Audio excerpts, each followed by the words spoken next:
Writer Park Guk-jae defends Bon Appetit over history clash. Did a time-traveling chef just ignite a cultural firestorm across Asia with a single bowl of bibimbap? The fantasy romantic comedy Bon Appetit, Your Majesty, has taken South Korea and global audiences by storm. But its blend of historical drama and culinary creativity has sparked heated debates, particularly in China, where accusations of cultural misrepresentation and historical distortion have fueled a boycott. At the heart of this controversy is screenwriter Park Guk-jae, whose meticulous research into Joseon-era court rituals has been both praised for its ambition and scrutinized for its creative liberties. As I delve into this saga, I find myself torn between admiration for the drama's bold storytelling and sympathy for those who feel their cultural heritage has been misrepresented. On September 19th, Park Guk-jae took to social media to address the growing storm of criticism surrounding Bon Appetit, Your Majesty. The drama, adapted from the popular online novel Surviving as the King's Chef, follows a modern-day chef who time travels to the Joseon dynasty and uses her culinary prowess to win the heart of the tyrannical king, Lee Hyun. With its vibrant mix of humor, romance, and mouth-watering dishes, the show has achieved record-breaking TV ratings in South Korea for 2025, becoming a cultural phenomenon across Asia. Yet its portrayal of historical interactions between the Joseon court and Ming dynasty envoys has drawn sharp criticism, particularly for scenes depicting King Lee Hyun sitting beside a Ming envoy and bowing to him. These moments, rooted in historical texts, have been interpreted by some as a slight against Joseon's sovereignty, while others see them as a faithful nod to the diplomatic protocols of the era. The tension between historical accuracy and creative storytelling feels like a tightrope walk, and Park's defense has only added fuel to the fire. Park's statement referenced Gukjo or Yui, National Conference Rituals of the Early Joseon Dynasty, a 1474 court ritual guide, as the foundation for the drama's historical depictions. He explained that the controversial scene where King Lee Hyun sits beside a Ming envoy adheres to the protocol outlined in the text. The ritual text specifies that the envoy sits to the east, while the king sits to the west. In Confucian rituals, the east holds higher status than the west, and the Ming envoy, as a representative of the emperor, outranked the Joseon king in diplomatic settings. Park further clarified the bowing scene, noting, according to the guide, the king typically bows before greeting the envoy.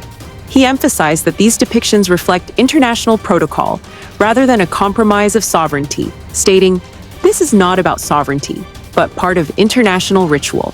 The drama's timeline, set less than 30 years after the publication of Gukjo or Yui, lends credibility to Park's claims, as the text would have been a guiding force in Joseon's diplomatic practices. Yet, the precision of Park's research feels overshadowed by the emotional weight of the criticism, as viewers grapple with the balance between historical fidelity and national pride. Critics, however, have pointed to the annals of King Sejong to challenge the drama's portrayal. They argue that the king traditionally sat on a throne, elevated above envoys who were positioned to the east, a setup that contrasts with the drama's side-by-side seating arrangement. The bowing scene has been particularly contentious, with detractors noting, when receiving imperial edicts, kings knelt, but there's no record of them bowing their heads. This discrepancy has fueled accusations that the drama distorts Joseon's historical dignity, portraying the king as subservient to the Ming dynasty. As I reflect on this, I can't help but wonder if the critics' frustration stems not just from historical inaccuracies, but from a broader sensitivity to how national identity is portrayed on a global stage. The drama's lighthearted tone, while charming, may have underestimated the weight of these historical nuances. Beyond South Korea, the controversy has taken on a different flavor in China, where the drama has faced a boycott for allegedly misrepresenting Chinese culture. Scenes suggesting that Sichuan culinary traditions were influenced by Joseon, such as one where a Sichuan master chef encounters chili peppers in Joseon, have sparked outrage. Chinese netizens have criticized lines implying that a Ming chef traveled to Joseon to learn cooking techniques, or that Sichuan cuisine is inferior to bibimbap.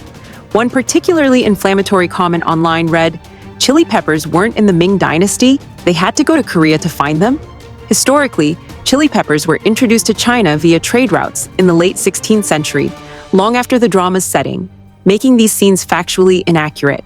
The suggestion that Joseon cuisine could have shaped Sichuan traditions feels like a bold, creative leap, one that has left Chinese viewers feeling both insulted and protective of their culinary heritage.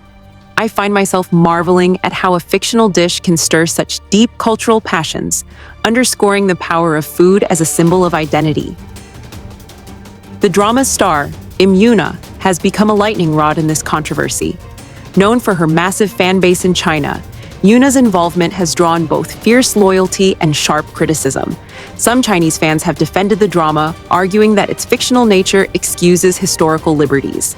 However, others have accused these supporters of blind loyalty, with one netizen stating, "Yoona's fans in China are blindly supporting this." Critics have gone further, alleging that the production leverages Yoona's popularity to mask its flaws, with one comment noting, "The drama is full of gimmicks, just leveraging Yoona's image."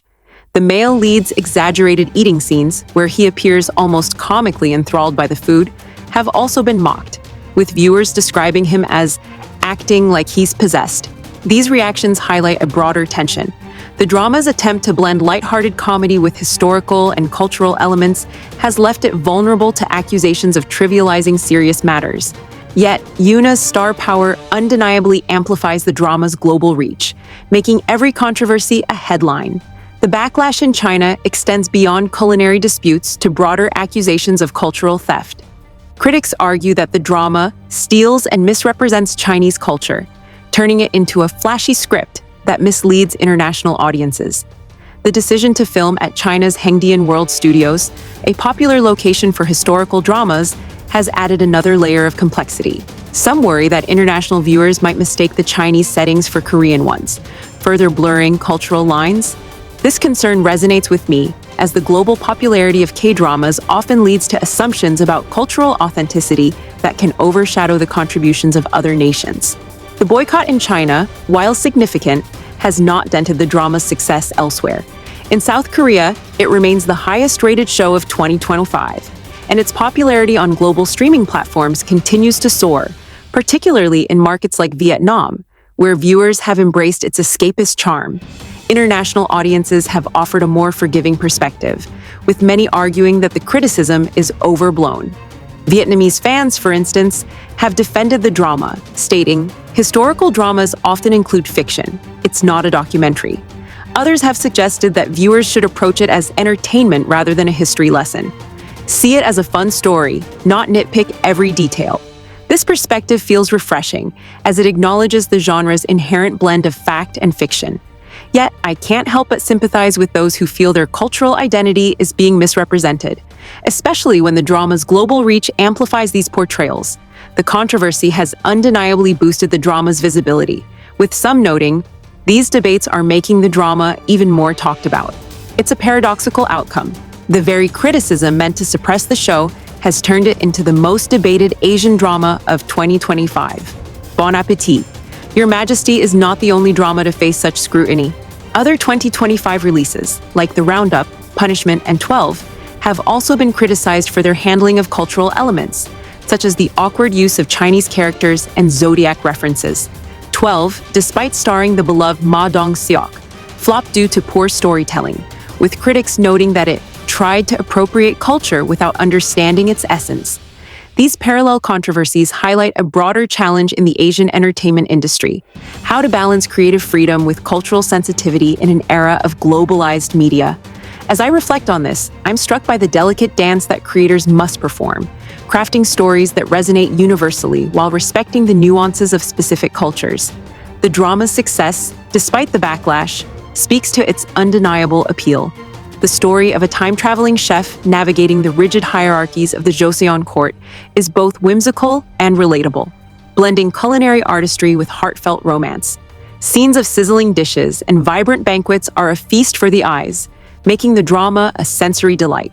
Yet, the controversy surrounding its historical and cultural depictions reminds us that storytelling carries responsibility. Park Guk-jae's reliance on gukjo or yui shows a commitment to grounding the drama in historical context, but the creative liberties taken to enhance its comedic and romantic elements have sparked a firestorm. I find myself admiring the drama's ambition while questioning whether its playful tone fully respects the weight of the history it portrays. Ultimately, Bon Appétit, Your Majesty is a testament to the power of storytelling to both unite and divide. Its record-breaking success in South Korea and global popularity reflect its ability to captivate audiences with its charm and creativity. Yet the boycott in China and accusations of historical distortion underscore the challenges of crafting narratives that cross cultural boundaries.